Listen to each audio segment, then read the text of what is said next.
Ya, terima kasih Pak Yusuf atas pengantarnya ya. Mudah-mudahan juga Bapak Ibu yang baru gabung di acara ini bisa lebih memahami tentang aktivitas kita ya di komunitas sehat Tai Chi Medication in Motions yang latihannya dilakukan setiap hari Senin sampai Sabtu jam 6 sampai 6.35. Jadi kurang lebih 35 menit.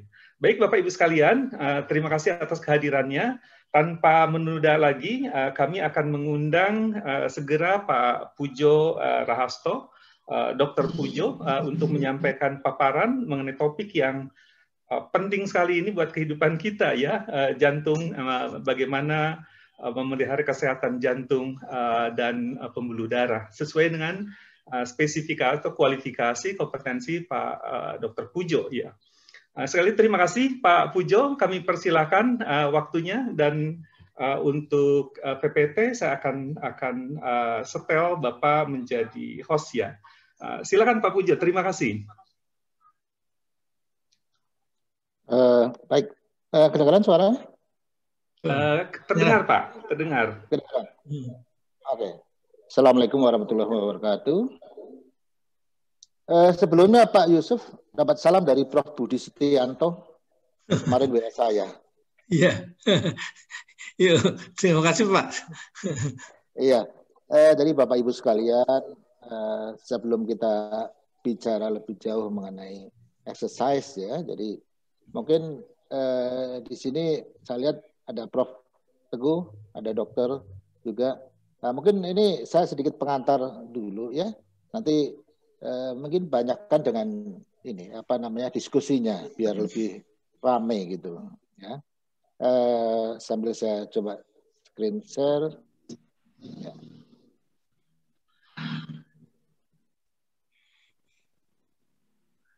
Sebentar. Nah, gambarnya bisa kelihatan? Bisa kelihatan, Dok.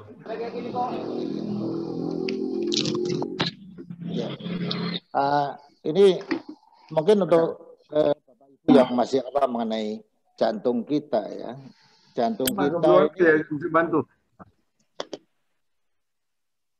jantung kita itu letaknya di sebelah kiri ya. Jadi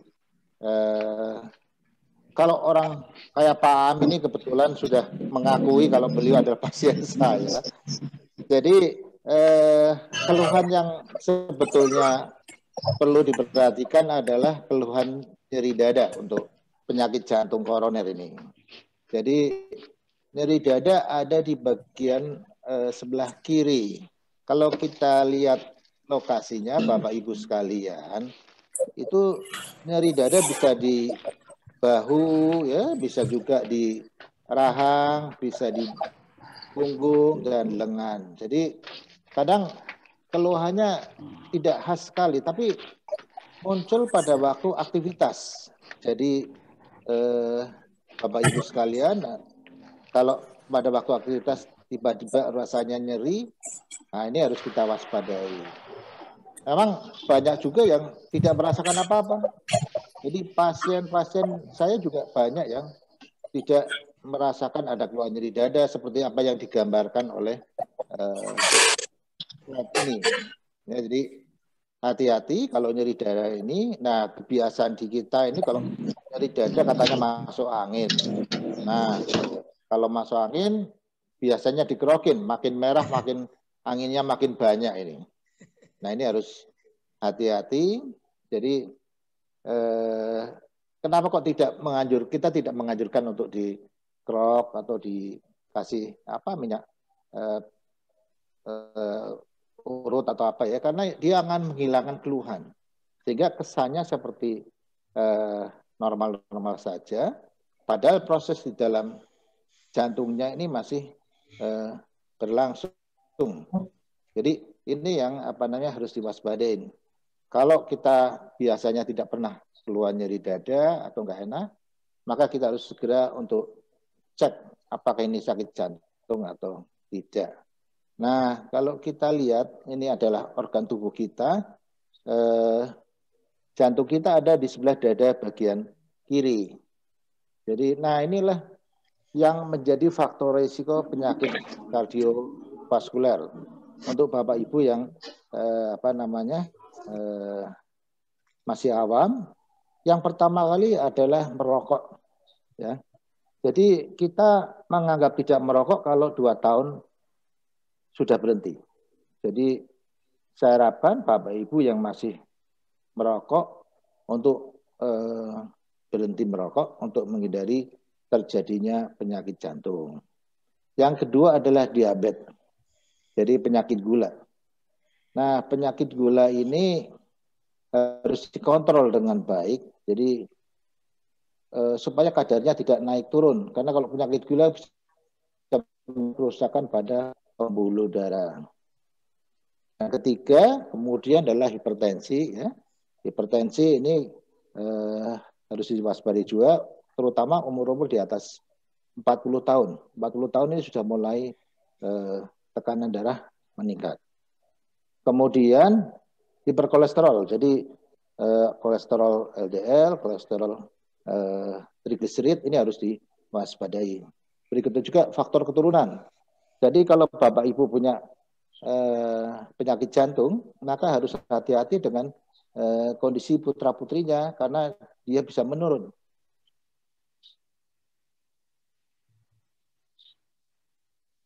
Biasanya muncul, dan yang berikutnya adalah kurang aktivitas. Nah, di sini peran daripada senam Tai Chi ini di sini. Jadi melakukan aktivitas setiap hari untuk memperbaiki kondisi pembuluh darah kita. Jadi Bapak Ibu dari komunitas Tai Chi ini cukup bagus ya. Bisa tiap hari melakukan senam karena itu yang dianjurkan oleh beberapa institusi ya. Dan berikutnya adalah obesitas ya. Hindari kegemukan. Nanti bisa kita lihat berapa sih sebetulnya yang dianjurkan, dan tentunya usia yang mempengaruhi tubuh kita. Jadi di sini untuk Tai Chi sendiri menjadi satu bagian untuk pencegahan terjadinya penyakit jantung koroner. Nah, bagaimana kalau sudah terjadi? Sama saja, karena dari segi exercise, kalau di beberapa jurnal internasional, Tai Chi ini termasuk level low dan moderate exercise. Jadi boleh untuk penderita penyakit jantung. Nah, kalau kita lihat di sini batasan tekanan darah yang kita harus kontrol adalah di bawah 140 per 90. Ini kalau bisa saya sarankan kepada Bapak Ibu yang melakukan senam, kalau bisa di rumah punya alat untuk mengukur tekanan darah. Jadi sebelum latihan kita lakukan tes tekanan darah, kemudian setelah latihan kita lakukan tes tekanan darah itu. Pada waktu habis latihan biasanya tekanan akan naik, itu malah bagus. Tapi kalau tekanan malah turun itu ya nggak bagus. Jadi pada waktu pertama kita tes tekanan darah, pada waktu habis exercise maka tekanannya akan meningkat dan diusahakan tekanan di atas tekanan harus di bawah 140 per 90 ya. Kemudian nah ini merokok mau jenis apapun rokoknya harus di stop ya. Kemudian untuk menjaga makanan kita, usahakan makanan yang mengandung rendah lemak ya. Dan ini aktivitasnya adalah 3,5 sampai 7 jam ya dalam 1 minggu. Jadi kalau tiap hari Tai Chi bisa dilakukan ya, silakan, dan bisa 30 sampai 60 menit setiap harinya. Karena kita mengharapkan aktivitasnya harus sesuai dengan rekomendasi. Jadi kalau jam 6 sampai jam 6.35 ya, paham ya, kurang lebih. Nah itu sebetulnya boleh ditambah itu, karena target kita sehari 1 jam kalau bisa. Ya. Dan tiap hari bukan kosong-kosong ada itu enggak ya. Jadi usahakan tiap hari. Kemudian ini berat badan kalau bisa diturunkan. Ini kalau hitung-hitungannya indeks massa tubuhnya harus di bawah 25. Dan lingkar perut untuk laki-laki, coba nanti pakai itu jahitan, meteran jahitan, diukur lingkar pinggangnya berapa. Jangan lebih dari 94 cm. Ya. Jadi itu, kemudian tekanan darah di bawah 140/90. Ya. Nah, untuk kadar kolesterol, kalau sewaktu-waktu Bapak Ibu ke laboratorium bisa dicek, diperhatikan adalah LDL-nya ya. LDL-nya kalau bisa di bawah 100 mg per desiliter. Sedangkan trigliserid kalau bisa di bawah 150 mg per desiliter. Itu yang penting. Karena kalau cek semuanya biasanya mahal juga, ya boleh cek secukupnya aja. Kemudian kalau dicek gula darah, ini yang penting adalah A1C-nya. Ya, A1C-nya usahakan di bawah 7%. Nah, inilah gambaran pembuluh darah kalau terjadi penyempitan. Ini ada juga Prof. Teguh, sama aja. Kalau di Prof. Teguh itu di kepala, kalau saya di jantung penyempitannya. Ya, jadi terjadi plak. Jadi prosesnya cukup panjang, mulai dari lemak, kemudian teroksidasi, ya, macam-macam, akhirnya timbul penyempitan. Nah, ini prosesnya adalah demikian. Ya. Nah, kita bisa melakukan tesnya untuk mengetahui apakah ada penyempitan atau tidak, itu dengan melakukan tes treadmill test. Ya. Jadi saya kira sementara itu dulu Pak Am ya, nanti kita sambung dengan diskusi barangkali biar lebih rame gitu. Sementara itu dulu Pak Am. Baik. Kita kembalikan ke Pak Am dulu. Baik, terima kasih Pak Pujo atas pemaparannya ya. Tadi berkaitan dengan kondisi jantung dan pembuluh darah dan apa-apa yang harus kita perhatikan dan juga mencermati tanda-tanda ya, apakah kita memiliki potensi atau bahkan sudah terkena dengan tadi masalah di pembuluh darah yang bisa berefek itu ke kesehatan jantung kita. Nah, Bapak Ibu sekalian, tadi memang saya juga setuju nih Pak Pujo, kita akan bawa ke forum diskusi ya biar lebih ramai begitu ya. Dan dari diskusi itulah saya kira kita bisa nanti akan mendapatkan penjelasan mengenai lebih jauh detail dan termasuk juga dari permasalahan yang barangkali dihadapi oleh Bapak Ibu gitu ya berkaitan dengan topik ini yaitu pembuluh darah dan kesehatan jantung. Nah, baik Bapak Ibu sekalian, saya akan mempersilahkan kepada Bapak Ibu yang berminat mengajukan pertanyaan atau juga mungkin juga sharing pengalaman.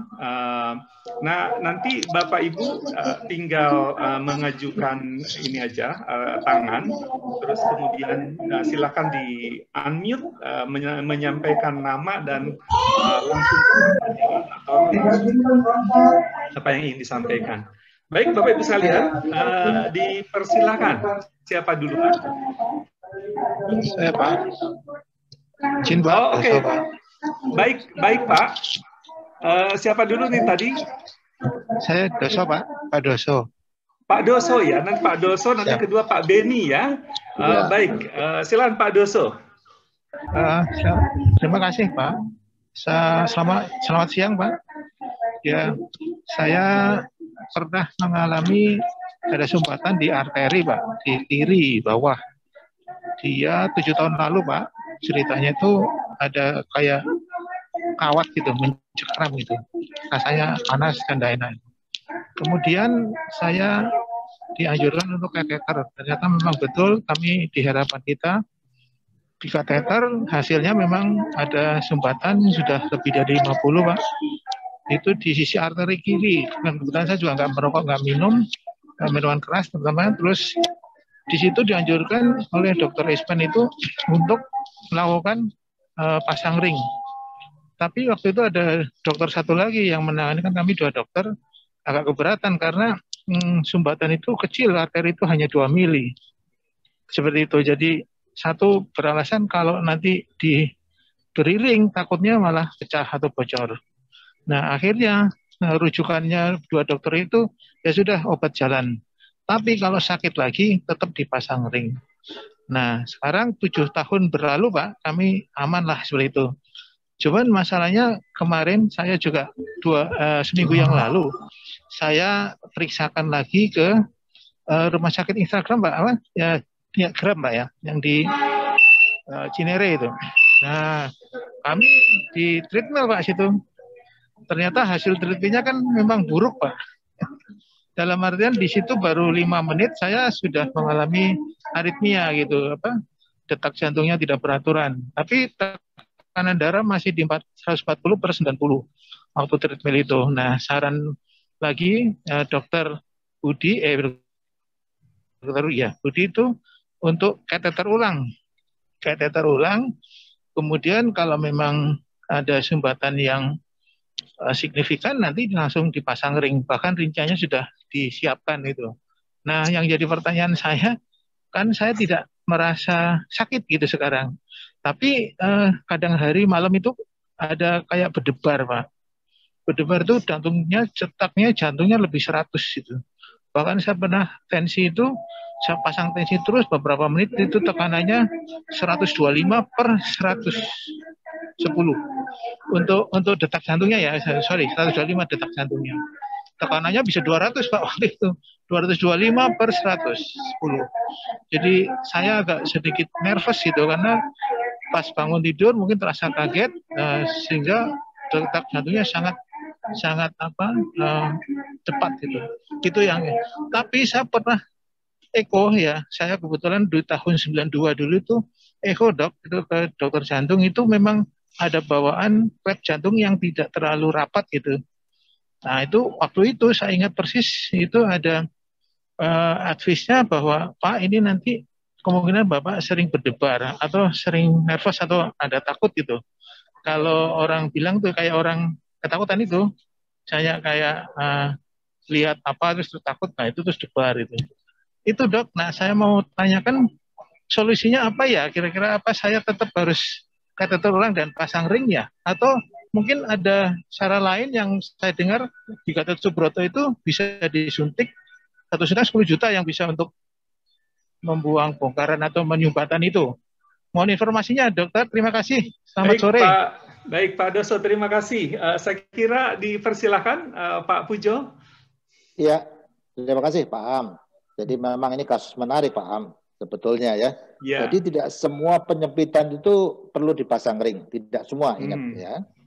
Jadi ini apalagi pembuluh darahnya 2 mili. Pembuluh darah 2 mili itu kecil. Ya. Jadi kita itu akan memasang ring di tempat pembuluh darah yang besar-besar. Ya kalau pembuluh darahnya kecil, sekali lagi tidak selalu harus dilakukan tindakan. Nah, ring itu paling kecil memang 2 mili. Ya paling kecil. Yang kita khawatirkan kalau dipasang ring bukannya tambah bagus malah tambah mampet. Ya, jadi tidak selalu harus dipasang ring. Kemudian yang penting di sini adalah optimalisasi obat-obat yang diminum. Biasanya kalau orang didiagnosis dengan penyakit jantung koroner itu minum obat untuk mencegah penggumpalan. Kemudian kalau ada hipertensi dikasih obat untuk menurunkan tekanan darah. Nah, kita kenal ada istilah namanya preconditioning. Jadi kalau Bapak tadi merasakan ada nyeri dada sewaktu-waktu kemudian hilang ya, dan sekarang kondisinya tidak ada keluhan lagi, itu kita sebut sebagai angina pectoris yang stabil. Artinya cukup dengan obat-obatan dulu dan exercise. Nah ini sebetulnya di sini pentingnya Tai Chi ini. Jadi setelah minum obat dengan baik, kemudian olahraga, jantung akan dilatih untuk mencukupi kebutuhan. Seperti halnya kita kalau orang Muslim itu puasa, ya puasa Ramadan atau puasa apa saja. Kalau yang belum biasa ya rasanya lemes, nggak kuat. Tapi lama-lama terbiasa. Jantung pun demikian. Ya, jadi kalau jantung kita latih pelan-pelan, alirannya akan cukup dengan oksigen ukuran sekian, dia akan cukup. Jadi untuk Bapak tadi, lanjutkan minum obat dulu, ya. Kalau nggak ada keluhan, lanjutkan minum obat. Kemudian hindarin tadi faktor risiko, ya, nggak boleh lagi merokok, berat badan harus dikontrol, dan jangan lupa tadi olahraga. Jadi memang kalau lihat dari keluhannya, ya apa namanya, apalagi 2 mili, menurut saya tidak perlu dipasang ring dulu, ya. Jadi cukup minum obat, kemudian exercise, dan tadi katanya ada katup yang bocor sedikit, ya. Kalau katupnya bocornya ringan dan sedang, nggak perlu diapa-apain, nggak usah kepikiran kok katup saya bocor, nggak usah dipikirin, ya. Jadi kalau katupnya berat baru dipikirin, gitu. Ya. Jadi itu Bang jawaban saya sementara. Baik. Ya, terima kasih Dok. Saya kira ini jadi bagus ya. Mudah-mudahan yang lain juga yang mengalami kasus yang sama bisa sama-sama tadi belajar dan mendengarkan. Baik, Bapak Ibu sekalian, tadi Pak Beni sudah mengajukan ini ya. Silakan Pak Beni. Ya, Terima kasih. Terima kasih Dr. Aam, ya, sahabatku di Universitas Trilogi. Dr. Pujo yang kami hormati, senang sekali bisa tukar pikiran ini. Kalau saya sudah di MRI itu CT scan sama yang nuklir itu yang mengecek jantung. Dan juga sudah di kateter. Hasilnya memang ada penyempitan di 3 titik itu. Dan awalnya tahun 2006 itu ditemukan itu. Sebenarnya karena inisiatif sendiri aja di Abdiwaluyo itu. Karena Pak Sutrisno yang punya itu ketemu saya, dia bilang, Pak Beni coba dulu itu alat saya 256 slice yang terbaru satu-satunya di Indonesia gitu untuk ngecek jantung. Hanya itu aja anunya. Lalu saya cek, oh ini ada penyempitan ini gitu. Nah, tapi Pak Pras itu anaknya itu yang mengoperate alat yang baru ini bilang tapi enggak perlu di ring, dia enggak perlu dia apa-apa, jaga makanan aja gitu. Nah, itu 2004. Tapi kemudian 2006. Tapi 2010 saya cek lagi di Medistra, lalu disarankan lebih baik kateter supaya bisa kita ukur gitu. Di kateter lewat tangan kanan ini. Terus dokter EK-nya itu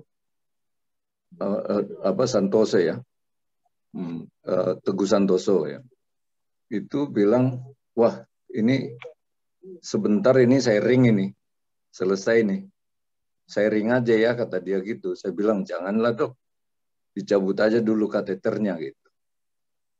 Wah ini udah harus di ring ini kata dia gitu. Ya intinya saya tidak mau dicabut lagi. Dari situ teman saya ngajak ke Penang. Di Penang saya hampir surrender itu. Silahkan mau di ring mau di apa gitu. Tapi malah dokter di sana bilang ini hasil kateternya, saya bawa CD-nya waktu itu. Lalu dia cek-cek, ini tidak perlu di ring. Nah, lalu kembali saya ke Jakarta, artinya gagal di ring di Penang, terus ke Harapan Kita lah saya coba dokternya. Jadi udah saya coba semua dokter yang di Harapan Kita itu, mulai Santoso, Profesor siapa, banyak di sana itu yang karo-karo, ya, di Harapan Kita itu tiap bulan untuk ngambil obat saya, selalu konsul saya, tapi mereka tak ada satu pun di sana menyarankan untuk di ring. Nah, sekarang udah 2021 ini, sejak 2006 ya. Dan saya memang dikatakan oleh yang dari Penang itu, dokter muda itu, masih muda.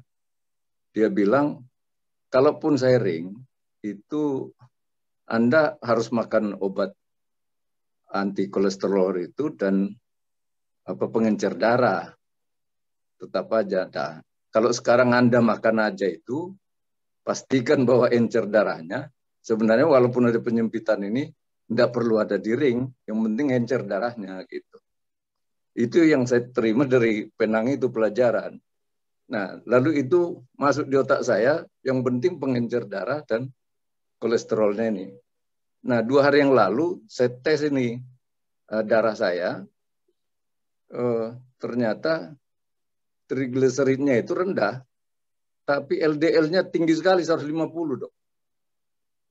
Nah, itu perasaan saya, kuping saya itu kayak kayak budek aja yang kiri. Ya, sering-sering gitu, terus pundak ini memang pegel. Tapi saya udah di nuklir di Harapan Kita juga, waktu itu ngecek jantung saya, ternyata kuat kalau jantung saya. Jadi saya tidak pernah mengeluh di dada, dok. Sama sekali sampai sekarang. Dan dulu saya olahraganya kuat, nah sekarang tinggal jalan kaki aja olahraganya. Jadi kira-kira apa yang harus saya lakukan dengan temuan yang terakhir ini? Memang betul, saya kurang lebih seminggu tidak makan obat itu karena terlalu banyak obat COVID ini, vitamin-vitamin itu. Malam vitamin E gitu-itu dan yang lain, udahlah saya hentikan aja dulu, toh makanan saya terawat gitu selama di rumah ini.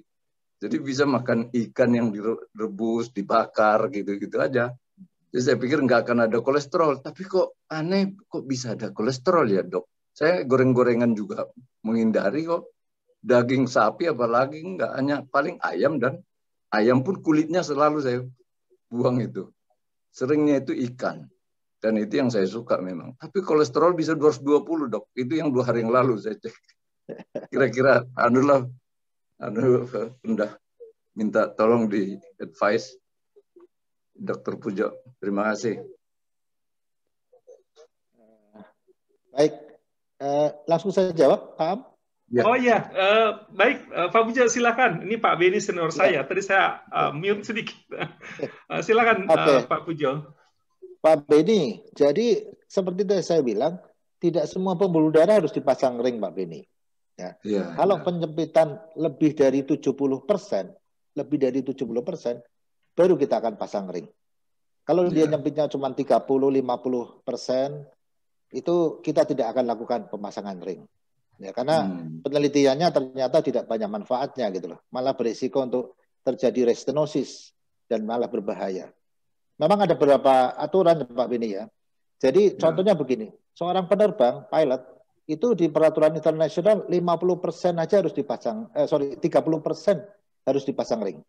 Jadi sebetulnya menurut medis kita, itu belum perlu, cuman karena peraturan internasional dia harus dipasang, terpaksa saya pasangin. Karena kalau tidak dipasang, dia tidak dapat sertifikat untuk terbang. Kasihan. Itu aturan dari penerbangan internasional. Awak kabin juga sama. Awak kabin itu 50% harus dipasang ring. Jadi agak berbeda memang aturan penerbangan sama aturan medis. Kita udah pernah komplain, tapi itu aturan internasional begitu ya. Karena berkaitan dengan namanya G-force. G-force itu menyebabkan jantung ditekan. Dan itu bisa menyebabkan pecahnya plak tadi penyempitan. Makanya secara internasional penerbangan, apalagi penerbang pesawat tempur, itu penyempitan 30% harus dipasang ring. Nah, kalau di kita, di medis, kita punya patokan di atas 70%. Dan sekarang lebih canggih lagi, ada alat yang untuk mengukur apakah pasien ini perlu dipasang ring apa tidak. Jadi, kalau zaman dulu kita sudah ada ya. Jadi, namanya free for service. Jadi, FFR namanya. Kalau di harapan kita, kalau Bapak misalnya ngotot pengen dipasang ring, minta diperiksa FFR-nya. Jadi sudah perlu pasang ring enggak? Biasanya kalau dokternya ragu-ragu ya kita cek dengan alat itu. Ternyata tidak, enggak. Walaupun penyempitannya lebih dari 70%. Iya. Jadi itu tuh patokan kita. Makanya Bapak ke sini ke Pinang, kalau dokternya memang strict sama baca bukunya, ya tentunya mengikuti aturan itulah. Nah, sekarang mau dipasang ring ataupun tidak dipasang ring, tetap harus minum obat. Yaitu tadi obat pengencer darah. Sebetulnya bukan pengencer darah ya, obat mencegah penggumpalan darah. Oh, Plavix jadi, itu.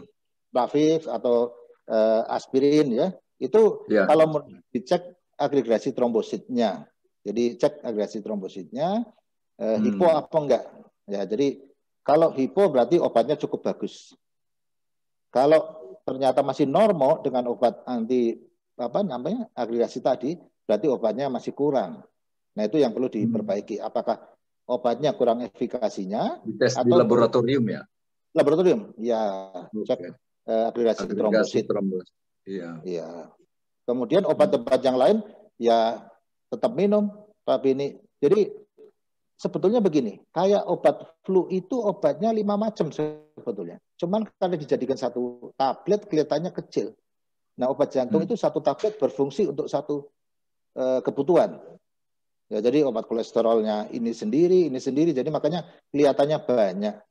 Ya, jadi itu. Nah, kalau kemudian Bapak sudah menjaga pola makan dan sebagainya, ini kok kolesterolnya masih tinggi, LDL-nya itu. LDL-nya ya, kalau pun ada juga trigliserid bisa tinggi. Itu kadang faktor keturunan. Saya rendah kalau trigliserid ya. Dari keluarga keturunan untuk LDL yang tinggi coba dicek. Biasanya ada itu dari faktor keturunan. Karena kolesterol dibentuk oleh masukan dari makanan yang kita makan sehari-hari, tubuh kita bisa juga membentuk kolesterol sendiri di dalam hati kita. Oleh karena itu kita minum obat kolesterol, dia menekan produksi kolesterol oleh hati kita. Jadi mau nggak mau ya harus minum obat. Obat kolesterolnya itu harus diminum ya. Golongan atorvastatin ataupun rosuvastatin, silakan aja Pak Beni ya. Jadi kalau perlu pasang ring, jangan dipasang ring Pak Beni. Saya kira itu jawabannya Pak Beni ya. Ya, baik Dok, terima kasih. Terima Pak kasih, Beni, ini mudah-mudahan setelah bulak-balik Jakarta Pineng, hari ini dapat pencerahan baru dari Dr. Pujo. Baik, terima kasih Bapak Ibu sekalian. Silakan yang lain. Pak, mungkin ada yang chat ini bisa dibacakan chatnya. Oh iya, ini sebagian ada yang melalui chat. Nanti Pak Baroto ya, sebentar saya chat lihat dulu. Sebentar.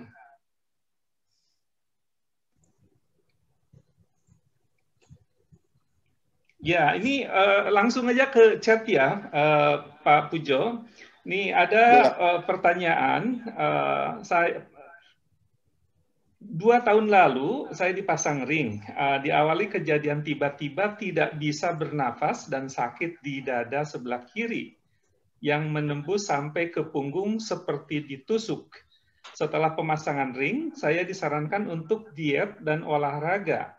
Alhamdulillah berat badan saya turun dari 109 kilo ke 93 kilo dalam 2 bulan, tetapi ternyata setelah berat badan saya 93 kilogram, mentok tidak bisa turun lagi. Sampai sekarang kira-kira apa aktivitas lain yang harus saya lakukan agar bisa menurunkan berat badan dan mengecilkan badan? Itu kira-kira pertanyaannya, Dok, itu dari Pak Suherman ya.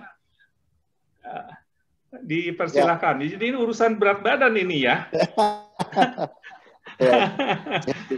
Jadi pertama saya kira Pak Herman ini menderita serangan jantung waktu itu. Jadi nyeri dada sekali ya.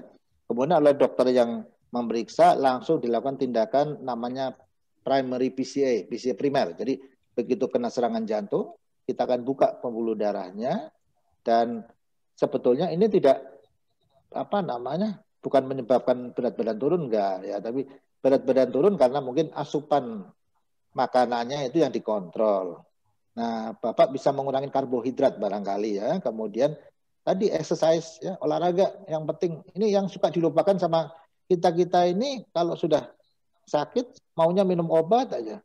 Sementara untuk exercise-nya dilupakan. Padahal exercise juga akan membakar kalori ya yang ditumpuk di tubuh kita ya. Dan itu penting sekali. Dan dietnya terutama karbohidrat dikurangin. Orang kita kan kebanyakan karbohidrat makanya. Ya, apalagi makin usia biasanya makin susah menurunkan berat badan. Itu Pak Am. Jadi serangan Baik. jantungnya tidak menyebabkan kurus, tapi pola makannya yang diatur. Ya. Baik, baik Pak Pujo, terima kasih. Ini ada pertanyaan berkaitan juga dengan itu. Tadi kan Dr. Pujo menyampaikan yang penting adalah olahraga, begitu ya. Nah, di sini ada pertanyaan, olahraga apa yang lebih efektif untuk kesehatan jantung? Nih, memilih di antaranya ya, antara aerobik, berenang, tai chi, terutama untuk orang yang berusia 50 tahun ke atas. Ini pertanyaan dari Pak Suharno, ya. Baik, silakan Pak Pujo.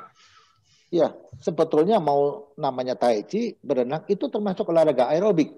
Yang disebut dengan olahraga aerobik adalah olahraga yang sambil mengeluarkan nafas, menarik nafas, itu namanya aerobik.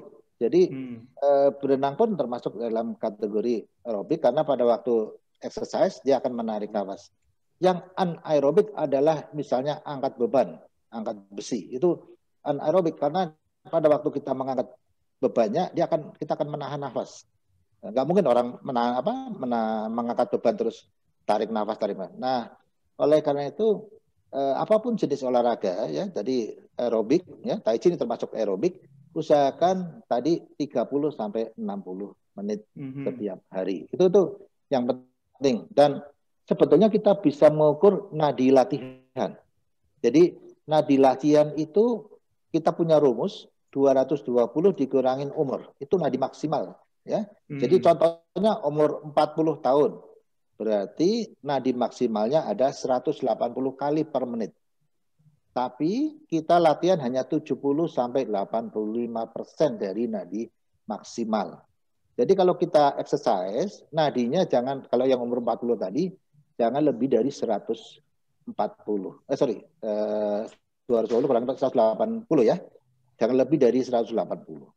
Kalau lebih dari 180 biasanya pingsan. Gitu. Jadi usahakan 70 sampai 85% latihannya sekitar itu. Makanya setiap kali senam, kalau kita ada pernah yang mengikuti senam jantung sehat, itu sebelum latihan diukur nadinya dan juga diukur tekanan darahnya. Mudah-mudahan tai chi juga bisa begitu. Jadi sebelum latihan kita ukur nadinya, kemudian diukur tekanan darahnya. Setelah latihan pun sama. Gitu. Jadi itu nadi latihan yang kita perlukan. Saya kira itu Pak. Baik, Pak Pujo. Terima kasih. Ini langsung saja saya ke chat berikutnya. Ini mungkin sangat teknis dengan dunia kedokteran ini ya. Pertanyaan dari Pak Chandra, ya Pak Chandra Setiawan. Ini mau bertanya apa hubungan dengan D-dimer ya, D-dimer tinggi dengan kekentalan darah. Itu aja pertanyaannya. D-dimer tinggi dengan kekentalan darah dari Pak Chandra Setiawan. Terima kasih. Ya, Pak Am. Jadi ini karena sekarang lagi masa COVID ya, pandemi COVID, D-dimer ini terkenal. Jadi D-dimer ini sebetulnya produk hasil daripada penggumpalan darah. Pada waktu kita terjadi penggumpalan darah di tubuh kita, maka akan terjadi produk yang namanya D-dimer tadi yang bisa diperiksa di laboratorium. Normalnya di bawah 500 ya, di bawah 500. Kalau dia lebih dari 500 berarti terjadi penggumpalan di tubuh kita. Letaknya terserah di mana. Oleh karena itu kita pada waktu contohnya yang sekarang kalau masa COVID begitu, kita akan kasih obat untuk mencegah penggumpalan darah.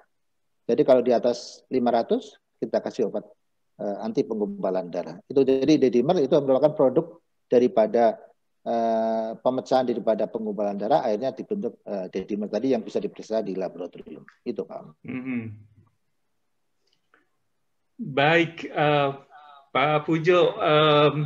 Ini masih ada pertanyaan-pertanyaan, tapi saya memberikan kesempatan dulu. Tadi ada peserta yang angkat tangan, jadi untuk menyampaikan langsung biar ada variasi ya. Tadi saya lihat ada Pak Baroto yang mengangkat tangan ya. Pak Baroto, dipersilakan. Terima kasih Pak Am, Pak Pujo, selamat sore. Saya ingin share sedikit Pak. Jadi kondisi saya 26 tahun yang lalu, saya perokok berat, kemudian ayah saya juga meninggal karena jantung. saya obesitas, berat badan saya 98, dan waktu itu usia saya 50. Nah, tahun 95 awal, setelah agak sibuk di kantor, saya tiba-tiba kolaps, pingsan ya. Akhirnya saya dibawa, waktu itu sudah mulai terasa jantung, dada agak sakit, rencana mau ke Harapan Kita. Sudah janjian dengan dokter di Harapan Kita mau periksa. Tapi karena mendadak kolaps, diangkat sama teman-teman, dan saya langsung diangkat ke Karulus. Saya masuk ICCU selama 2 malam, diperiksa macam-macam, dan akhirnya dapat berbagai macam obat. Nah, tahun 95 itu saya beberapa kali keluar masuk rumah sakit. Ke Karulus beberapa kali, kemudian akhirnya saya pindah ke dokter di Cikini, ada dokter, dan terakhir ke Medistra. Di situ diminta saya harus segera kateter, kemudian dibalon, dan sebagainya. Terus terang tahun itu 95 saya takut ya. Jadi saya nggak berani, saya minta obat, tapi sementara saya sendiri punya penyakit lambung, sehingga saya juga sebetulnya banyak alergi obat. Akhirnya atas saran dari atasan saya, orang Jepang, saya diminta ke Singapura, ke Mount Elizabeth. Jadi setelah beberapa kali keluar masuk rumah sakit, diperiksa, cara pemeriksaannya juga menurut saya hampir sama dengan Indonesia. Yang sedikit berbeda adalah waktu pemeriksaan saya didampingi 3 dokter. Sehingga setiap kali mereka menjelaskan bahwa ini maksudnya begini, ini maksudnya begini, ini maksudnya begini. Kemudian sebentar mereka pergi, mereka datang lagi, ini begini. Jadi banyak sekali sambil berbicara waktu memeriksa saya. Setelah diperiksa kira-kira 2 hari saya di sana, dicek-cek segala macam, saya dihadapkan pada 3 orang dokter, 1 orang dokter Tamil, yang 2 dari dokter Singapura. Mereka mengatakan bahwa you nggak perlu kateter, jantungmu sebetulnya nggak apa-apa, tapi kamu ada kelemahan otot jantung bawaan, katanya begitu. Ini obat-obat, kan obat saya ada 1 tas kecil gitu ya, ada obat segala macam. Ini obat nggak usah dimakan karena sempat pengalaman saya lagi habis makan obat, supir saya nggak datang, saya di jalan pingsan, itu juga pernah. Itu jadi cukup serem waktu itu.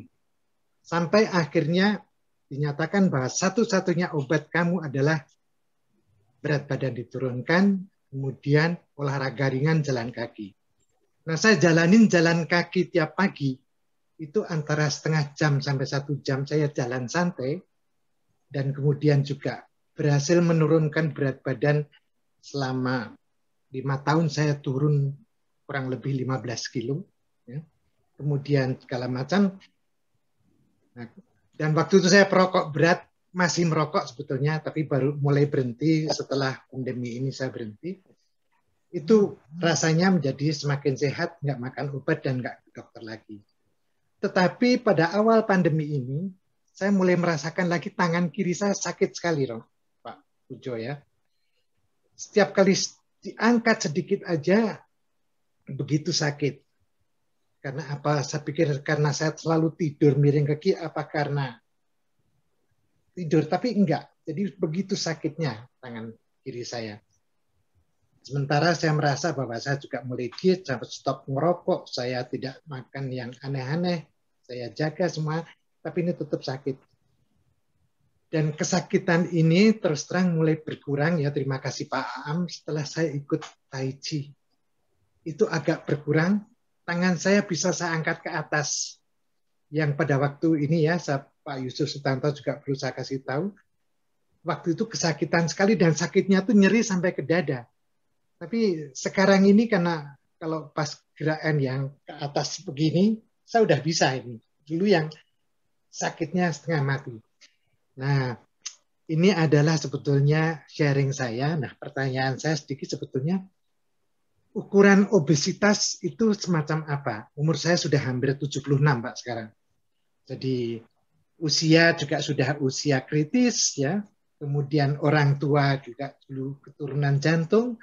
Saya dulu bekas perokok berat, tapi sekarang ya alhamdulillah rasanya baru ikut Tai Chi 1 bulan lebih ini banyak sekali hal-hal yang mulai membaik. Karena untuk ke dokter saya takut situasi pandemi sekarang ini.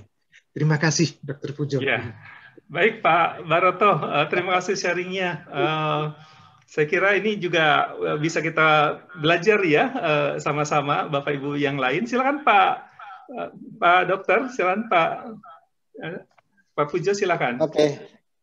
Baik. Ya, ini rokoknya harus di stop ya Pak Baroto ya. Jadi nggak boleh lagi ngerokok ya.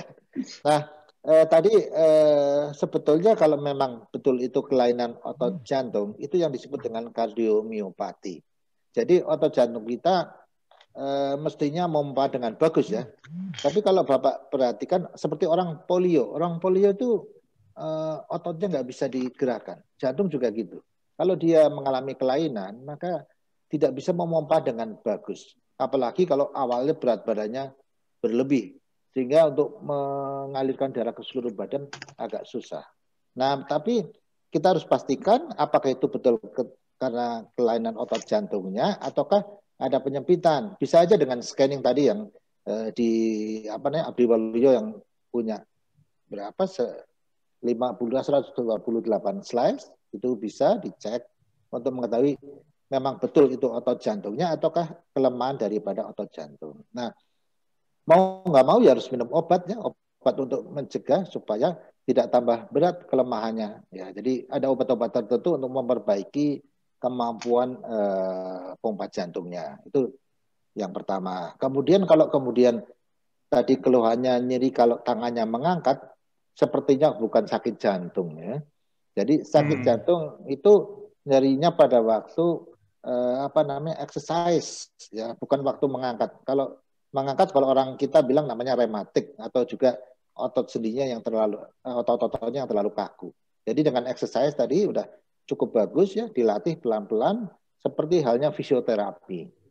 Jadi merupakan salah satu fisioterapi bagaimana kita menggerakkan otot di bahu kiri supaya tidak nyeri lagi. Jadi terusin aja exercise-nya supaya tidak kambuh. Mungkin tidak hanya otot bahu kanan kiri, tapi kaki pun kalau bisa dilatih ya. Karena saya juga pengalaman, saya kebetulan hobi tenis juga. Jadi waktu saya kakinya agak pincang, saya coba main tenis saja sudah. Ternyata hasilnya cukup bagus. Jadi memang kadang kita umur ya, persendian kita makin kurang bagus. Ya, jadi itu aja. Jadi nggak usah khawatir, kayaknya sih bukan dari jantung. Tapi takut open, dok. Baik, Pak Pujo, terima kasih. Ini Pak Baroto ini salah satu pegiat Tai Chi paling senior, tapi paling rajin. Karena yang lain belum masuk, Pak Baroto ini sudah hadir duluan. Baik, terima kasih Pak Baroto. Bapak Ibu sekalian, saya izin kembali ke chat ya, karena ini sudah mengantri juga. Saya bacakan langsung Pak Pujo ya. Ya. Tahun 2016 saya mengalami pembengkakan jantung dan nafas sering tidak nyaman. Bila panik atau capek lebih mudah sesak. Terus ditanyakan minum, dia bilang minum juga tidak boleh lebih 1.500. Nah, bolehkah saya minum 2 suplemen untuk menjaga imunitas? Apakah suplemen-suplemen itu berpengaruh terhadap kesehatan jantung saya? Ini pertanyaan dari Pak Igna ya. Ya, Pak Ignatius. Silakan Pak Pujo. Terima kasih. Ya, Pak Ignatius Ismanto ya. Jadi begini, pembengkakan jantung ini ada beberapa penyebabnya. Salah satu penyebabnya adalah darah tinggi, hipertensi namanya. Yang kedua bisa juga karena pernah kena serangan jantung. Jadi jantungnya akan membengkak. Nah, pada kasus-kasus yang begini, itu kita akan lakukan pemeriksaan ehokardiografi untuk melihat kemampuan pompanya bagus apa tidak. Kalau ternyata kemampuan pompanya masih bagus, sebetulnya tidak masalah untuk minum banyak. Tapi kalau pompanya ternyata kurang bagus, maka kita harus menjaga supaya jumlah darah yang di dalam tubuh yang dialirkan tidak terlalu banyak. Makin banyak kita minum air, maka jumlah cairan tubuh kita makin banyak, sehingga untuk memompa darah ke seluruh badan, jantung ini mengalami gangguan. Makanya itu yang bikin keluhan sesak napas, karena darah dari paru tidak bisa kembali dengan baik ke jantung. Jadi kebanyakan darah di paru dan bikin sesak napas. Biasanya pada waktu kita sesak nafas akan dikasih obat untuk kencing ya, supaya jumlah cairan tubuh kita akan berkurang. Jadi mau nggak mau ya kita harus menjaga minumnya. Kalau kita nggak mau minum obat kencing, tapi kalau kita nggak bisa menjaga minum, ya terpaksa harus minum obat kencing. Kemudian suplemen boleh nggak? Kalau suplemennya itu berupa makanan, suplemen makanan nggak ada masalah ya. Yang kita khawatirkan adalah suplemen yang mengganggu kondisi jantung kita. Dulu ada obat namanya isomerit ya, dulu ada obat itu untuk menguruskan badan, tapi justru efek sampingnya adalah menyebabkan jantung menjadi lemah. Oleh karena itu mungkin bisa dikonsultasikan ke dokter ya, atau jenis suplemennya apa. Kalau cuma vitamin-vitamin nggak ada masalah ya. Tapi sekarang kan banyak dijual suplemen yang macam-macam itu. Jadi kita harus hati-hati, dibaca di aturan pakainya apakah ada berbahaya nggak untuk penyakit jantung. Itu aja dulu Pak Am ya jawabannya. Terima kasih dokter. Ya, terima kasih Pak baik. Am.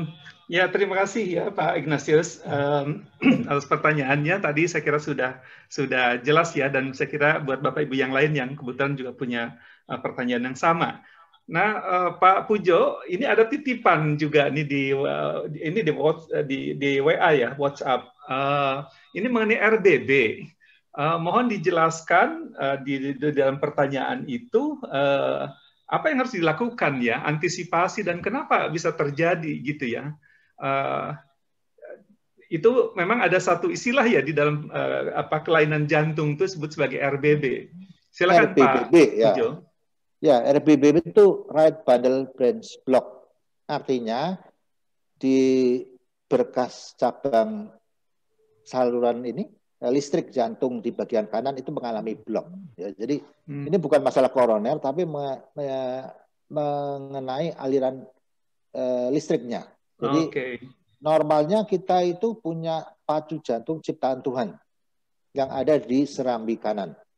Dua macam, SA0 sama AV0. Jadi kita berdenyut itu karena ada sel yang bisa berdenyut 70 sampai 80 kali secara normal di serambi kanan. Kemudian dari serambi kanan itu ada kayak kabel telepon lah, kabel listrik ya, sel-sel yang mengantarkan aliran denyut itu ke bilik kanan dan ke bilik kiri. Jadi ke bilik kanan ada satu cabang berkas ya, yang ke kiri ada dua cabang berkas. Nah, yang kanan ini cabang berkasnya membantu supaya pompa jantung kanannya berdenyut. Nah, ini ada blok, ada tidak mengalirkan listrik. Akibatnya yang kanan aliran listriknya bukan dari cabang berkas, tapi dari sel otot jantung yang lain. Nah, ini disebut dengan right bundle branch block yang bisa kita ketahui dari rekaman jantungnya. Sebetulnya tidak ada masalah mau dia RBB sejak kapan. Tapi biasanya dari lahir ya, karena pembentukan sel-selnya yang tidak bagus. Yang bermasalah kalau itu adalah left bundle branch block, LBBB, bukan RBBB tapi LBBB. Kalau LBBB karena bilik kiri ya, left itu bilik kiri itu pompa darah ke seluruh badan, sehingga biasanya terjadi gangguan pada waktu jantung kiri berdenyut. Oleh karena itu pada beberapa kasus di mana gambaran EKG-nya itu menunjukkan ada gambaran blok di sebelah kiri, kemudian pompa jantungnya lemah, kita akan pasangin alat supaya sinkron antara bilik kiri sama bilik kanan berdenyut berbarengan.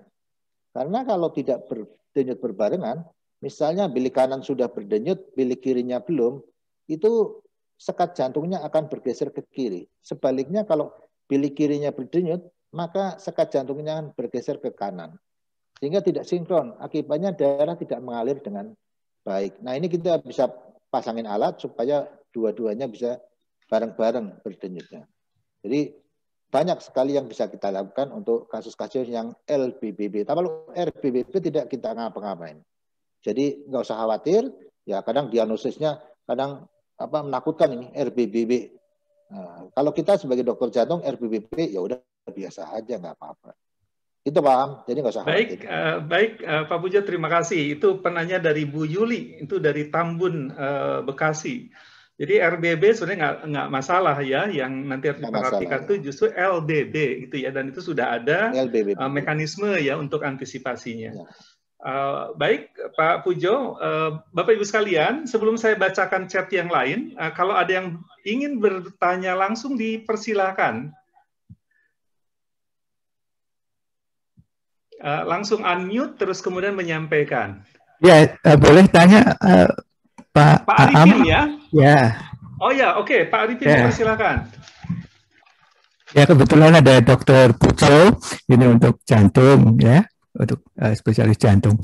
Saya ingin menanyakan pada saat exercise, pada saat berlatih Tai Chi, kan kita ada pernafasan, ada konsentrasi, dan ada geraknya. Dan sekarang yang saya tanyakan masalah pernafasannya. Ada beberapa istilahnya, beberapa konsep cara bernafas. Ada yang mengatakan bernafasnya nafas perut atau nafas jantung.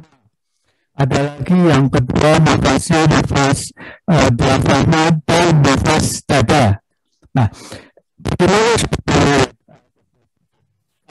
kalau pada saat latihan bernafas kita melakukan pengisian pada rongga toraks, rongga dada diisi dengan satu agak menedam gitu. Apalagi sekarang ada latihan yang menahan nafas.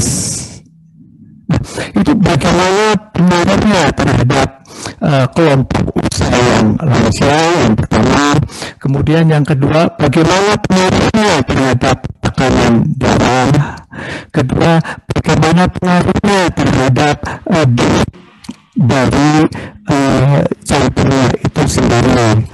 Apakah kita lebih baik bernafas dengan diafragma saja tanpa mengisi bagian dada sebelah atas, kalau mengisi sebelah bagian toraks bawah saja? Itu kira-kira bagaimana?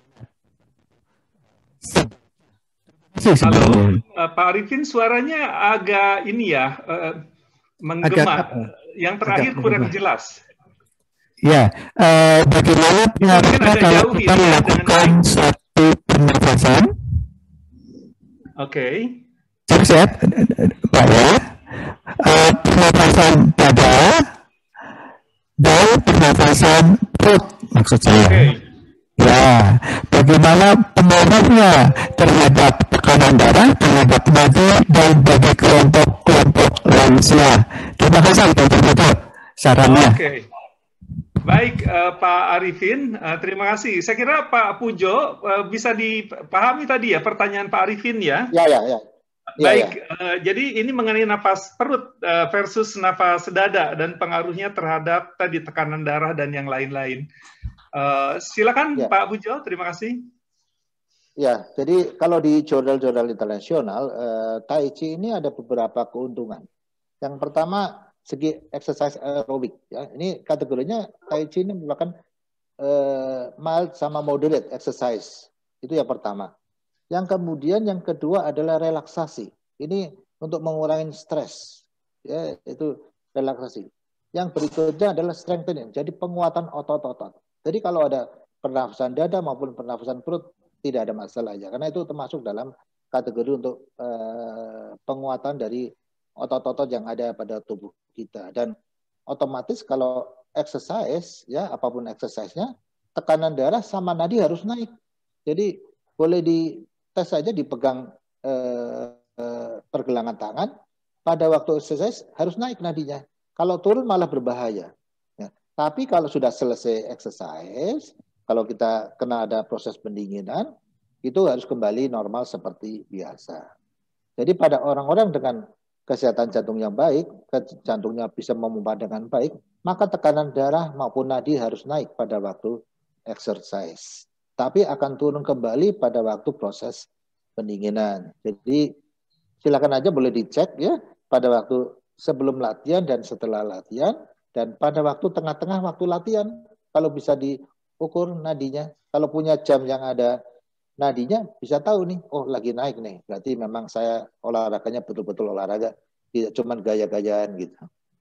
Saya kira itu Pak Am, jadi boleh, karena itu adalah manfaat dari Tai Chi, satu sebagai exercise ya, olahraga aerobik tadi, yang kedua untuk relaksasi ya, untuk menghilangkan stres, yang ketiga untuk endurance, jadi untuk aktivitas daripada otot-otot kita.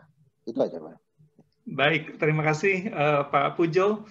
Tadi yang terkait dengan bisa mempengaruhi ke relaksasi, penguatan otot, terus kemudian juga ke tadi ya pengurangan stres itu dari olah perut atau dari nafas perut. Karena tadi pertanyaannya itu antara nafas dada dan nafas perut. Apakah berarti bahwa napas perut yang kebetulan dilakukan di dalam exercise Tai Chi itu lebih banyak atau dilakukan gitu, bukan napas dada. Sama saja ya, sama saja. Ya. Karena beberapa kasus seperti orang dengan penyakit paru yang menahun ya, itu parunya sudah mengembang. Artinya dia untuk menarik nafas susah sekali. Oleh karena itu harus dibantu dengan otot-otot di dada, otot-otot di perut supaya bisa menarik parunya supaya bisa mengembang. Jadi ada satu metode latihan untuk memperbaiki proses pernafasan tubuh kita. Jadi boleh dua-duanya dipakai. Nah. Baik, jadi sebenarnya ada pengaruh ya nafas perut kalau gitu ya Pak Pujo ya. Ada. Itu bisa dilanjutkan dan bagus untuk dilakukan. Iya, boleh. Baik. Ya. Baik, terima kasih Pak. Bapak Ibu sekalian, sebelum saya masuk ke chat kembali, ada yang ingin bertanya langsung? Dipersilakan. Kalau tidak, saya akan kembali dulu. Oh, ada Pak Wayan ya? Silakan Pak Wayan. Di-unmute, Pak.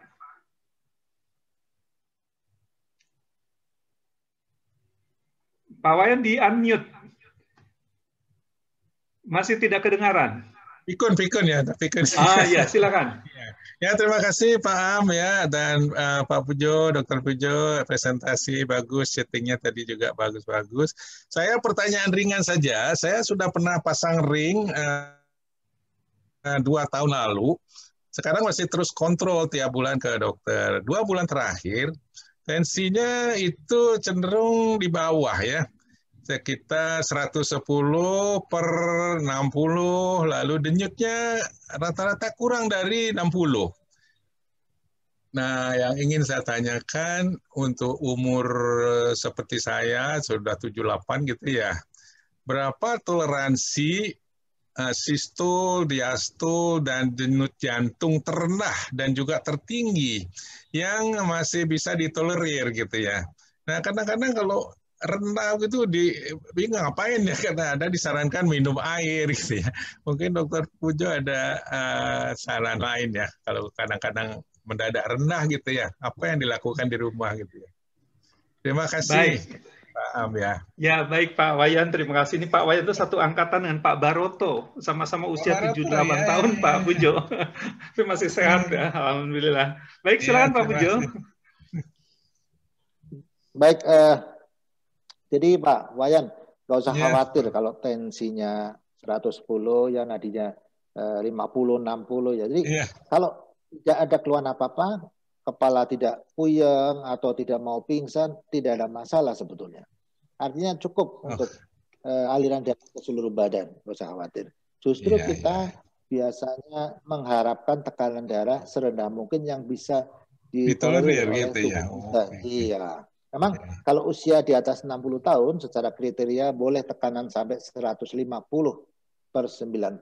Itu boleh ya. Masih boleh. Tapi masih boleh. Tapi kalau dia bisa 110 ya, 120 nggak ada masalah. Nadi pun antara 50 sampai 60 tidak ada masalah. Jadi justru cukup bagus tuh dengan nadi segitu, tensi segitu ya. Jadi nggak usah khawatir. Yang khawatir kan apa namanya? Omongan orang-orang kadang ya. Jadi artinya dengan tubuh kita masih mentolerir bisa aktivitas sehari-hari nggak ada masalah. Yang kalau penting exercise bisa dikit nanti tolerir naik ya. lagi tensi. Oke.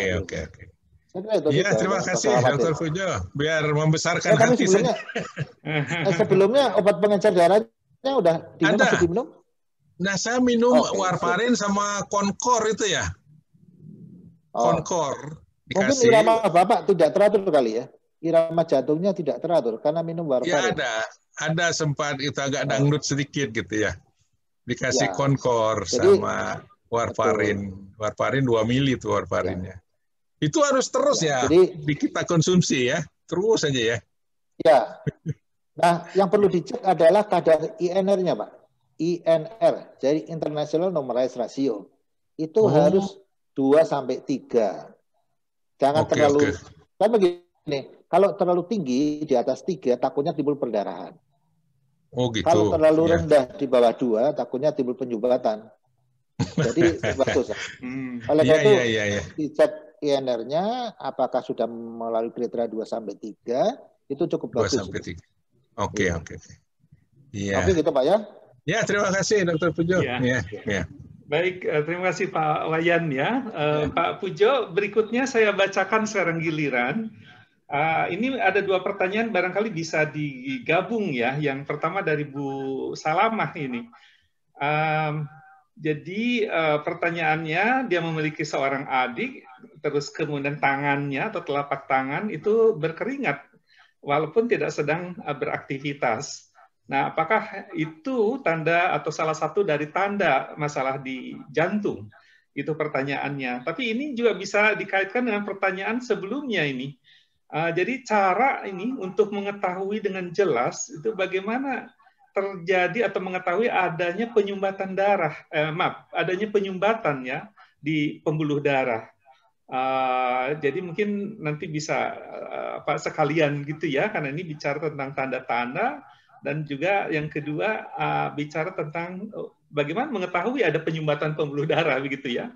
Itu dari yang kedua itu dari Pak Rajoko ya, Pak Baginda Rajoko. Baik, Pak Pujo, dipersilakan.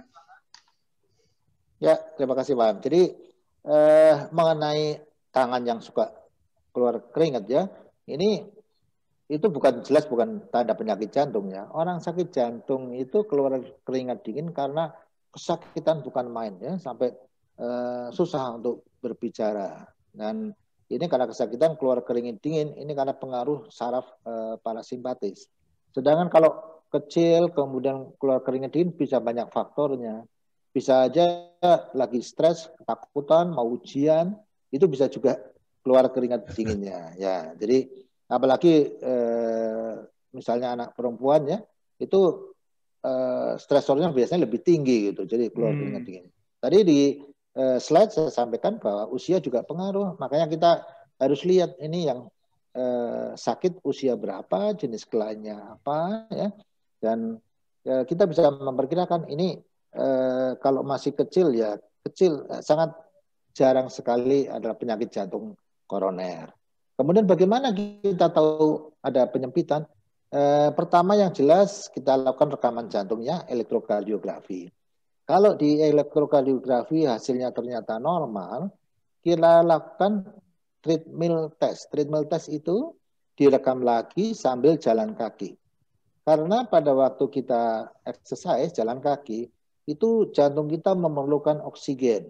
Dan kalau ada penyempitan, maka pemberian oksigennya akan terganggu. Nah, ini pada rekaman jantung akan dibelokkan gambaran rekamannya. Sehingga berbeda orang yang normal dengan orang ada penyempitan. Ya, jadi di situ kita bisa tahu, oh ini ada penyempitan pembuluh darah jantung. Jadi biasanya pada pasien-pasien yang jenis kelamin misalnya laki-laki 40 tahun, kemudian ada keluhan dadanya nggak nyaman, kita lakukan treadmill test. Ya, kalau hasilnya bagus, 85% kita bisa katakan bahwa itu aman. Ya.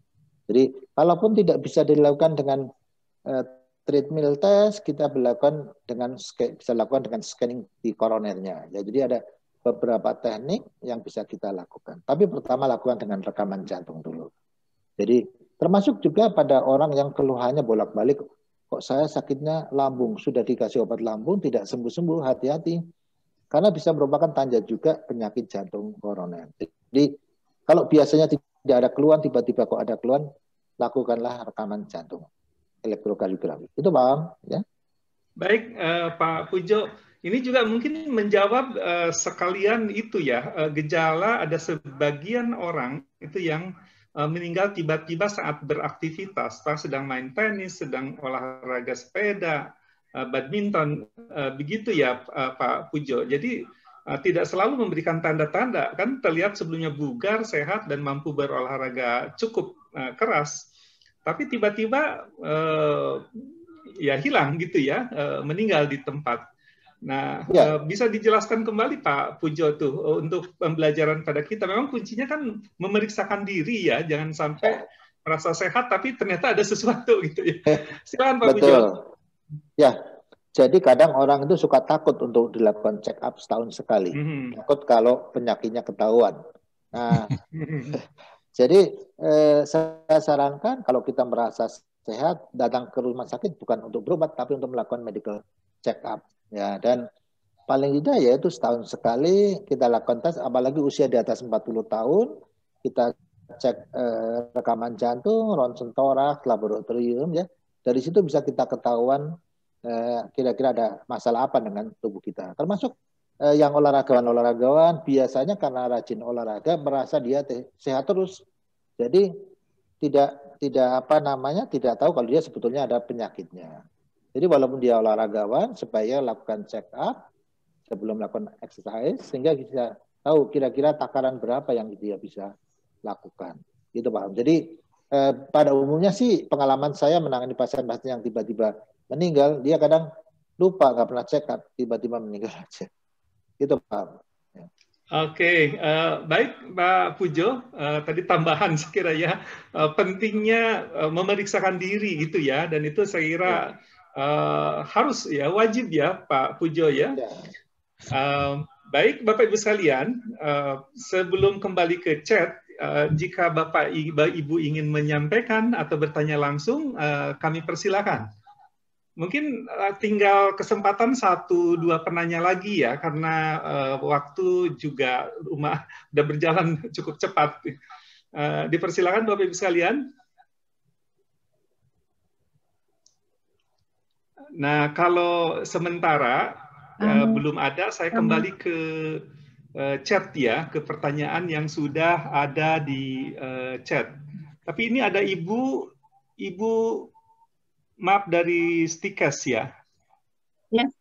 Ya, silakan ya, Ibu. dari Stikin. Oh ya, Ibu Mingga, silakan. Mingga. Bu Mingga ya. Iya, Pak. Iya, Pak. Silakan Mungkin Bu. saya belum begitu paham, maksudnya selama ini saya tensinya suka kadang naik ya. Terus saya sudah diminta untuk meminum amlodipin itu Pak. Terus kadang-kadang saya cek trigliserid, kolesterol gitu suka tinggi gitu Pak. Apakah itu harus cek kekentalan dan ada kemungkinan bisa menuju ke penyakit jantung gitu ya Pak? Terima kasih. Oke, saya kira cukup jelas ya Pak Pujo. Silakan Pak Pujo. Ya, jadi yang pertama kadang memang ya hipertensi atau darah tinggi itu munculnya di atas 40 tahun. Jadi waktu sebelum 40 biasanya normal aja. Tapi begitu 40 tahun penyakit muncul semua. Akhirnya tekanan darah kadang lagi tinggi, kadang rendah. Kalau kita sudah 2 kali atau 3 kali didiagnosis dengan tekanan darah tinggi, jadi batasan darah tinggi itu 140/90. Jadi kalau sudah di sana mau nggak mau kita harus minum obat. Tadi Ibu minum amlodipin ya. Nah kalau sudah bagus bukan terus di stop ya. Kadang kita suka salah itu. Kalau minum obat darah tinggi begitu tekanannya sudah bagus langsung di stop, takut tekanan darahnya terlalu rendah. Padahal tidak. Obat yang kita minum itu kayak amlodipin efeknya hampir 24 jam. Jadi kalau kita tidak minum 24 jam berikutnya efeknya jadi hilang. Makanya kita terpaksa harus minum obat terus karena jujur aja kita tidak bisa mengobatin darah tinggi maupun diabetes. Kita hanya bisa mengontrol tekanan darah dan gula. Nah, oleh karena itu kita terpaksa minum obat darah tinggi. Ya orang bilang seumur hidup lah, tapi jangan jadi kepikiran ya seumur hidup minum obat. Ya Oleh karena itu tetap minum amlodipin. Kemudian kalau kolesterol tinggi, dijaga pola makannya. Apakah pola makan kita sudah bagus atau tidak? Yang kedua adalah mau nggak mau kalau kita tinggi terpaksa harus minum obat kolesterol ya. Jadi itu yang harus diperhatikan. Dan kalau kemudian kita perlu minum obat pengencer darah apa tidak? Nah, kita tes dulu ada penyempitan apa tidak. Kalau memang tes treadmill-nya normal, tidak ada penyempitan, ya nggak perlu. Hanya memang ada jurnal namanya Women Health Study, itu usia di atas 55 tahun untuk wanita dengan minum aspirin selang sehari, ya. Jadi 2 hari sekali minum aspirin itu menurunkan resiko penyakit jantung dan stroke. Jadi ini untuk wanita ya, wanita usia 55 tahun. Jadi itu memang ada jurnalnya. Ya, tapi kalau kita tes treadmill ternyata tidak ada masalah, tidak perlu minum obat pengencer darah tadi. Karena itu jawabannya Pak Am. Mungkin oh baik, baik. Terima kasih Pak Pujo. Ini pertanyaan saya bacakan Pak Pujo. Ini berkaitan dengan mereka yang mengalami penyumbatan yang cukup tinggi.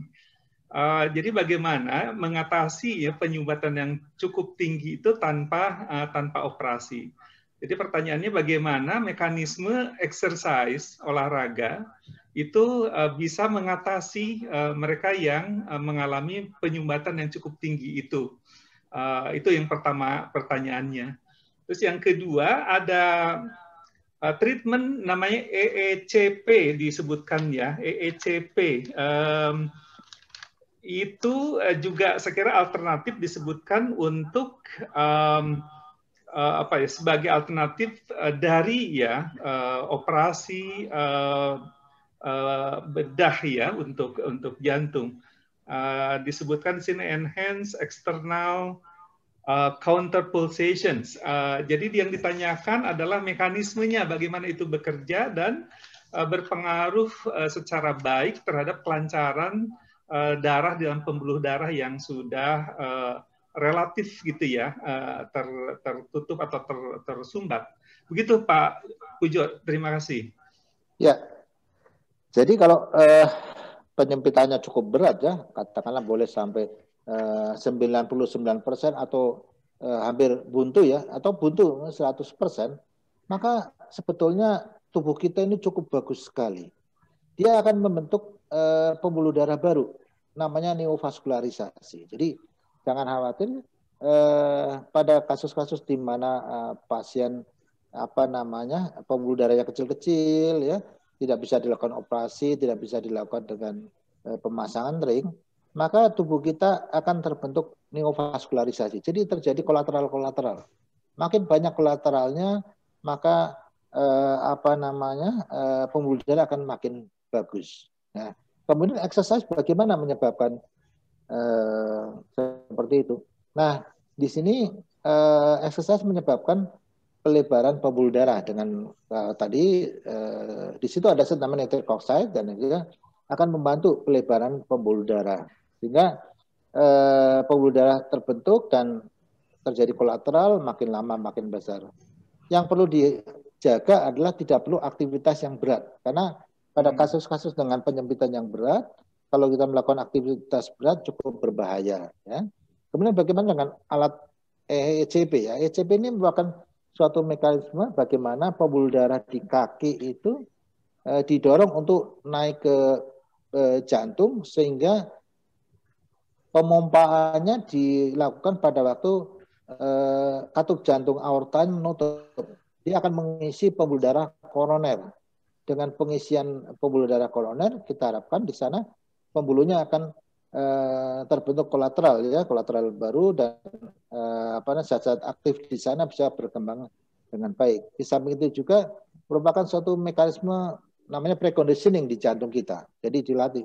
Sebetulnya itu sama aja kita memompa darah supaya kembali ke jantung dengan cepat itu. Karena pada waktu EECP itu disesuaikan dengan denyut nadi kita. Jadi sebelum katup aorta menutup dengan sempurna itu dipompakan sehingga darah mengalir dari betis ke paha didorong ke atas dan ini menyebabkan koronernya terbuka. Ini bisa membantu pada kasus-kasus di mana pembuluh darahnya tidak bisa dilakukan operasi atau dilakukan pemasangan ring.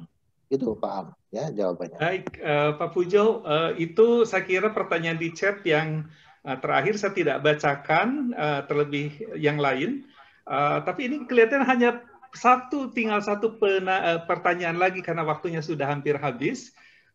Sudah angkat tangan Pak Hendro. Ini Pak Hendro, dipersilakan dibuka unmute dan buka videonya. Silakan Pak Hendro. Ya. Ini Pak Hendro penanya terakhir ya, karena nanti kita akan mendengarkan Pak Yusuf sebagai untuk kata penutup ya sebelum kita mengakhiri webinar ini. Silakan Pak Hendro. Terima kasih untuk Dr. Pujo juga. Istri saya itu setahun yang lalu lebih diresepkan oleh dokter spesialis darah Notisil 2 mg. Nah, setelah sekian lama, karena kita terlockdown di Jakarta, dokter kami itu sebenarnya di Semarang. Nah, mau balik ke Semarang takut. Jadi di sini ini masih belum kontrol. Cuma terakhir periksa darah bulan Februari lalu itu D-dimernya 490. Nah, yang saya ingin tanyakan untuk wanita yang usianya 70-an gitu,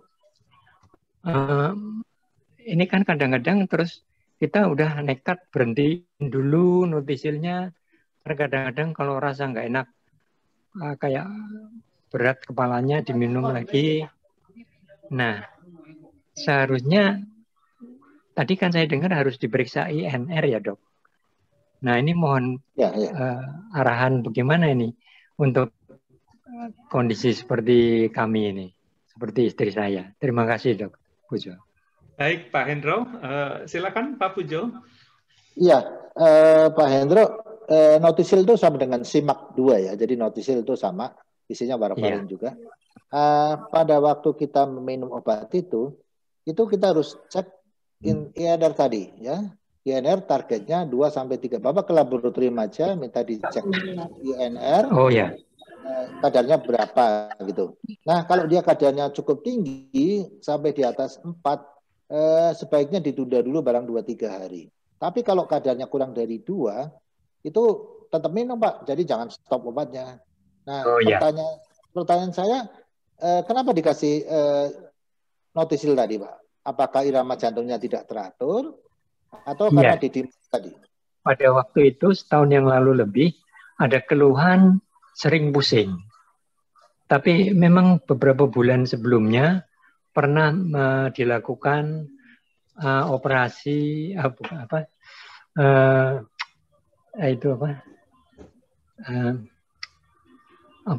namanya?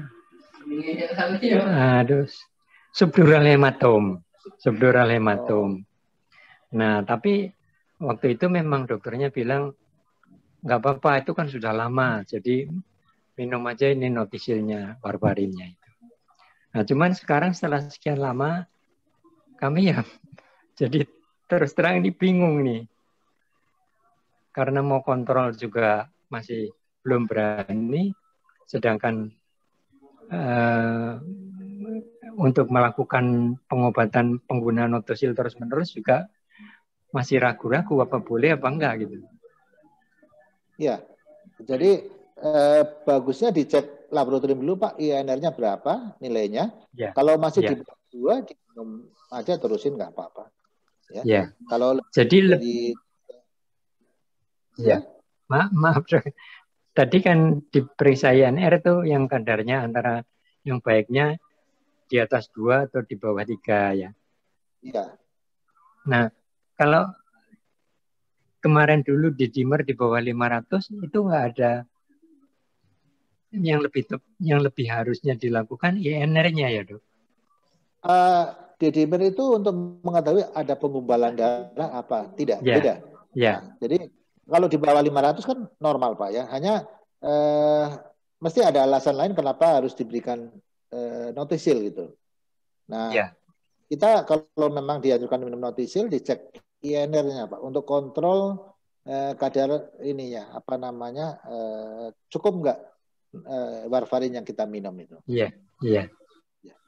Baik, Dok. Terima kasih untuk advice-nya, Dok. Pak Hendro ya, terima kasih.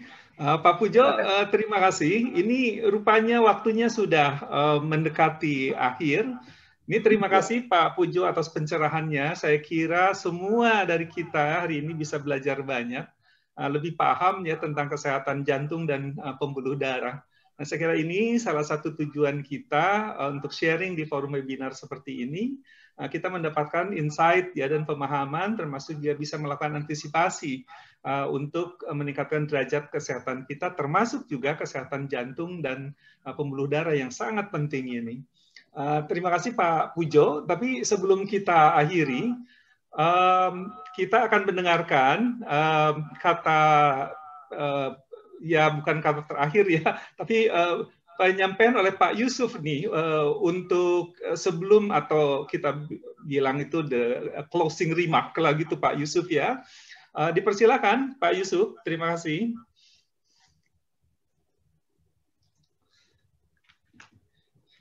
Pak Yusuf masih mute, mohon di-unmute. Sudah ya, bisa ya? Oke. Silakan, silakan. Terima kasih Pak Am sama Dr. Pujo atas pertemuan yang sangat menarik dan bermanfaat pada sore hari ini. Jadi memang setiap kita idealnya kan dari saat Senin sampai Minggu juga latihan, tetapi hari Minggu itu kita kasihkan food for thought lah. Jadi kita bisa ada acara untuk memberikan makanan pada pikiran kita tentang apa-apa yang kita kerjakan. Jadi ini akan terus menjadi kegiatan yang rutin. Dan juga menarik sekali dalam Tai Chi ini, kalau you membuka YouTube atau internet itu yang paling banyak mempunyai jurnal-jurnal memberitakan Tai Chi itu memberikan tentang sport dan kesehatan ini adalah Tai Chi itu. Yang lain tidak sebanyak yang dikembangkan oleh Tai Chi. Itu berarti apa? Dari sudut orang sederhana saja itu ada satu cara pandang bahwa di dalam orang-orang kesehatan ini ada kegelisahan atau kesadaran bahwa memang medication dengan minuman dan lain-lain itu rekayasa teknis di kateter di mana-mana itu ada kebutuhan yang masih belum bisa diselesaikan dan dibutuhkan medication dengan motion dan meditation. Karena saya lihat begitu sulitnya, begitu rumitnya membuat suatu studi atau penelitian, ada macam-macam mengorganisir, maka itu mengeluarkan biaya yang besar dan tentu ada maksud yang memang di dalam benak para dokter ini bahwa harus diperlukan satu medication in motion dan juga meditation. Nah, salah satu anggota kita adalah dokter dari sport medicine yang memberi masukan juga nanti kalau itu kita bisa diskusikan. Dia aneh, dia pernah belajar setelah belajar Tai Chi dengan saya, dia pulangnya dia otak-atik sendiri. Dia kaget juga, Pak ini sport yang tidak sesuai dengan standar dari sport medicine. Bagaimana dari mulai latihan sampai setelah latihan jantung detaknya sudah stabil. Lalu dia kena ada juga darah tinggi juga, tapi dia karena dokter dia kurangin, dia berikan resep minum resep yang tidak pernah ada yang dipakai oleh dari kalangan dokter jantung itu, sangat minim itu. Nah ini bisa nanti dijadikan pengembangan mengapa Tai Chi ini menjadi penting, ya toh?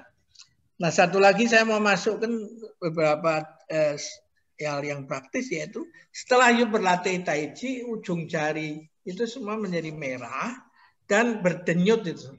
Gitu.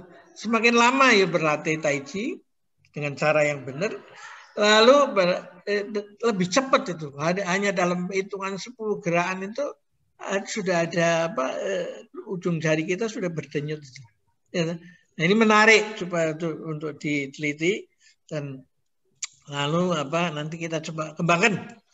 Nah, lalu gerakan Tai Chi ini napasnya begini, yang belum pernah yang jarang menjelaskan adalah begini, bahwa napas kita itu ketika menarik napas ke dalam, napas perut itu gerakan bisa berhenti karena terbatas, tapi ideal napasnya itu terus sampai ke perut bumi itu. Nah, ketika kita mengeluarkan napas, badannya sudah berhenti, tapi ideal napasnya itu sampai ke langit ketujuh. Nah, oleh sebab itu Tai Chi adalah menjadi gerakan pelan. Akibat itu cara bernapas begitu. Jadi Tai Chi bukan gerakan yang dibuat perlahan itu. Nah, ini banyak kesalahan itu. Tai Chi adalah akibat, gerakan pelan itu hanya akibat daripada konsep napas itu. Nah, besok itu Senin saya akan mau memulai menunjukkan satu Tai Chi sambil duduk itu. Bagaimana Tai Chi sambil duduk itu bisa sama dengan atau hampir sama dengan Tai Chi sambil berdiri. Nah, ini penting karena banyak ada orang yang mengatakan, Pak, supaya teman-teman saya yang sedang istirahat di rumah itu bisa ikut berlatih, gitu. Nah, ini besok saya akan coba tunjukkan bagaimana itu Tai Chi sambil duduk, gitu, sambil berbaring juga bisa, karena konsepnya digerakkan oleh napas yang menggerakkan tubuh kita, bukan yang lain-lain, gitu. Dan tubuh kita harus lentur seperti pohon willow tree, atau dalam silat itu pohon yang liu yang lentur seperti korden gitu, bergerak kalau digerakkan oleh napas. Saya rasa banyak terima kasih untuk pesan ini, dan mudah-mudahan ini bisa membantu intake oksigen, gitu, untuk orang-orang yang mengalami harus isoman. Ya, terima kasih Pak Aan. Baik Pak Yusuf, terima kasih. Saya kira apa yang disampaikan nanti tadi nyambung dengan apa yang disampaikan Pak Pujo ya, pentingnya exercise. Dan Tai Chi salah satu yang disarankan ya, tadi ada unsur relaksasi di situ, ada unsur penguatan otot di situ, ada unsur pengurang stres di situ ya. Jadi bisa meningkatkan stamina. Nah, kita akan terus latihan, karena tadi juga disarankan latihan exercise itu sebaiknya dilakukan tiap hari. Sesuai dengan tadi saran Pak Pujo juga ya, itu tiap hari secara rutin. Nah, Bapak Ibu sekalian, ini hadir juga Prof. Teguh ya, senior kita. Terima kasih Prof. sudah hadir di tengah-tengah kita, sudah mendukung kita. Nah, Pak Pujo, atas nama komunitas Tai Chi, komunitas sehat Tai Chi Medication in Motion, kami mengucapkan terima kasih atas waktu Bapak ya berbagi bersama kami di sini, dan kami mendapatkan manfaat yang luar biasa, informasi dan pemahaman yang lebih baik ya tentang kesehatan jantung dan pembuluh darah. Tetap sehat Pak Pujo, dan jangan kapok untuk kami undang kembali nanti ya. Jadi apresiasi yang tinggi, dan saya kira kalau dimungkinkan tepuk tangan, kita tepuk tangan gitu ya. Dan Bapak Ibu sekalian, kami juga terima kasih atas kehadirannya, dan mohon maaf nih ada 1-2 yang angkat tangan tapi tidak bisa terakomodasi karena waktunya sudah habis. Kita akan ketemu lagi, dan kami terbuka juga, karena kami punya WA group. Kalau ada pertanyaan, informasi apa, silahkan disampaikan di situ. Nanti kita akan menyampaikan ke yang kompeten, ya, berkaitan dengan kesehatan yang Bapak Ibu tanyakan. Saya kira itu, Bapak Ibu sekalian. Sekali lagi terima kasih Pak Pujo, Pak Yusuf, Bapak Ibu sekalian. Saya tutup dengan ucapan Alhamdulillahirabbil alamin, wabillahi taufiq wal hidayah. Wassalamualaikum warahmatullahi wabarakatuh. Sampai ketemu besok. Latihan Pak Pujo. Terima kasih Pak. Bapak Ibu izin pamit.